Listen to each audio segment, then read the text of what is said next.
everyone, welcome back to Running the Race. My name is Heather if you are new here. Today we are going to talk more about mental health and specifically more of the depression side of things or other mental health issues that can cause you to not be able to communicate what you need. And that's really the focus of it, is being able to give you tips and tricks and maybe things that you've never thought about of ways to help you communicate. I want to start off in the Bible, and I want to look at John 13:21 through 27. It reads, "After he had said this, Jesus was troubled in spirit and testified, 'Very truly I tell you, one of you is going to betray me.' His disciples stared at one another, at a loss to know which one of them he meant. One of them, the disciple whom Jesus loved, was reclining next to him. Simon Peter motioned to this disciple and said, 'Ask him which one he means.' Leaning back against Jesus, he asked him, 'Lord, who is it?' Jesus answered, 'It is the one to whom I will give this piece of bread when I have dipped it in the dish.' Then dipping the piece of bread, he gave it to Judas, the son of Simon Iscariot. As soon as Judas took the bread, Satan entered into him." Now you may be thinking, what does this have to do with communication? And when I was reading this passage in my devotions and knowing that Jesus felt all of the human emotions that we do, I was wondering, is this something that would be hard to verbalize for him? Someone who has been with him, one of his disciples, preaching for these last 3 years, someone that close to you to betray you. At that point, they were like brothers. So having someone so close to them betray you, imagining that feeling that Jesus was experiencing. And for him to be able to do the action of dipping the bread and then giving it to Judas, in my mind, was nonverbal communication.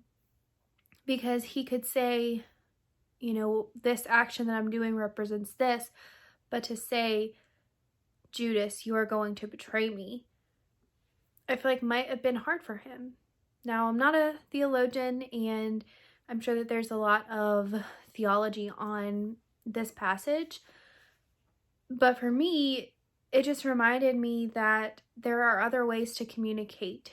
If you've seen my video where I talk about my mental health story, then you'll know that when I was younger, and even sometimes still today, it's really hard to communicate what I need. And I was able to write down a letter to my family explaining how I was feeling, what was going on with me, because I couldn't verbally say those things. And there's a lot of ways that you can communicate if you feel like you can't utter the words, "help me," or "I need this." That can be really hard, especially when you are already in a bad depressive episode or you've felt alone for a long time. Trying to reach out can be really difficult. So I found nonverbal communication to be a great help for me. Something that I am currently learning and currently utilizing is American Sign Language. It's not something that I had really thought about in the past as far as communicating what I need non-verbally.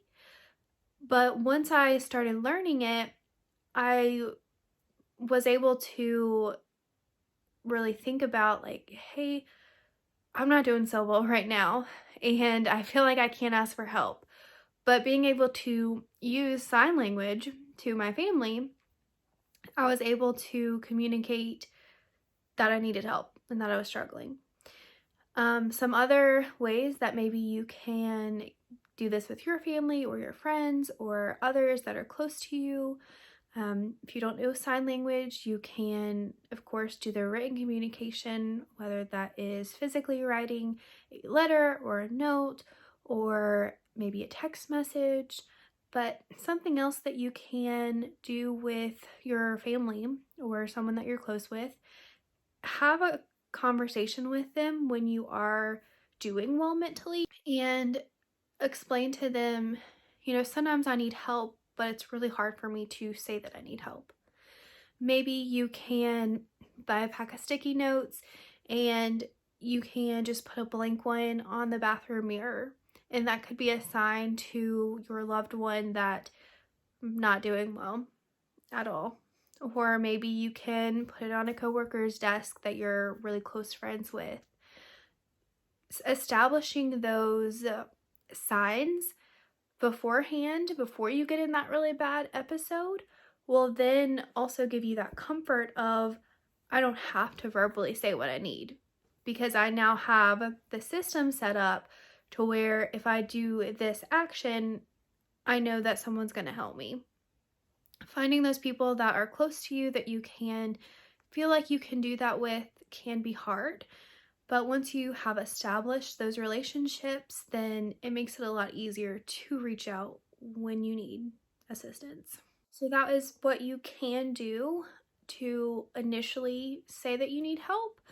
But let's say you do use the sticky note option or some other type of sign. Maybe you send an emoji and that represents something that shows that you need help. What do you do now? Because now in some way you have to communicate maybe exactly what you need or what you don't need. I want to give an example in the Bible of what Jesus did after he had predicted that Judas was going to betray him, and then also after he predicted that Peter was going to deny him. So he just had two, you could call best friends, two of his disciples that was going to betray him and deny him like he didn't know him. And also having the knowledge that you are about to be crucified on a cross. Imagine how he felt. I mean, talk about depressed. I mean, your friends just betrayed you. Two people that were supposed to be close to you, who are supposed to support you, and knowing what is going to happen in the future. No wonder Jesus needed help. And he actually asked for help in a unique way. And this is in Matthew 26, and it is verse 36 through 39. It says, "Then Jesus went with his disciples to a place called Gethsemane, and he said to them, 'Sit here while I go over there and pray.' He took Peter and the two sons of Zebedee along with him, and he began to be sorrowful and troubled. Then he said to them, 'My soul is overwhelmed with sorrow to the point of death. Stay here and keep watch with me.' Going a little farther, he fell with his face to the ground and prayed, 'My Father, if it is possible, may this cup be taken from me. Yet not as I will, but as you will.'" Jesus went to pray. And other times in the Bible, you will see where Jesus went to pray and to be alone with his Father. But in this specific instance, in this passage, he had asked 3 of his disciples to actually come with him. Having those people, just having them with you. So maybe what you need is just for someone to just sit with you. Maybe you need someone to just watch a show with you and not talk at all. You just need someone close in proximity. Maybe you need someone to get you motivated to go on a walk or to paint your nails or to do a face mask, to just be with you so that you're not so alone. Nothing that's high pressure where you have to go and talk to a bunch of people. Something just low pressure that can help you know that you're not alone and that makes you feel good. Or maybe you do need someone to talk to. So maybe you have a couple different colors of sticky notes, and one means that, hey, I just don't want to be alone. One means I really need someone to talk to, but I don't feel like I can just come out and say I need to talk to you. Or whatever else that you need. Maybe you need someone to just sit with you while you do the dishes because doing dishes seems too overwhelming, or putting away your laundry feels too overwhelming by yourself, or even brushing your teeth. Self-care is really hard If you've dealt with depression, that's a lot of times some of the first things that you stop doing because it just doesn't seem worth it. It doesn't seem, you don't want to care about your body. So whatever it is that you're struggling with, having those open lines of nonverbal communication can then help fast track getting out of those depressive episodes.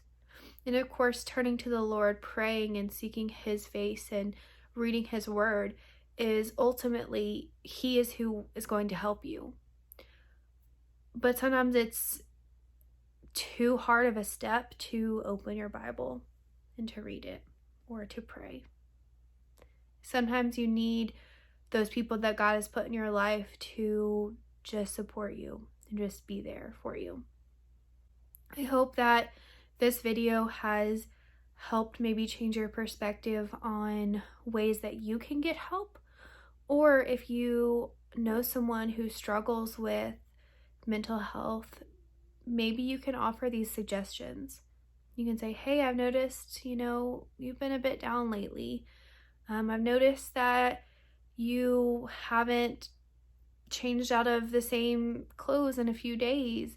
What's up? What can I do for you? Can I come and, help you make a meal and then we can clean up the dishes together? Just trying to help someone that's going through this struggle can mean the world to someone and can honestly save a life. You don't know how hard someone's dealing with something until it's too late.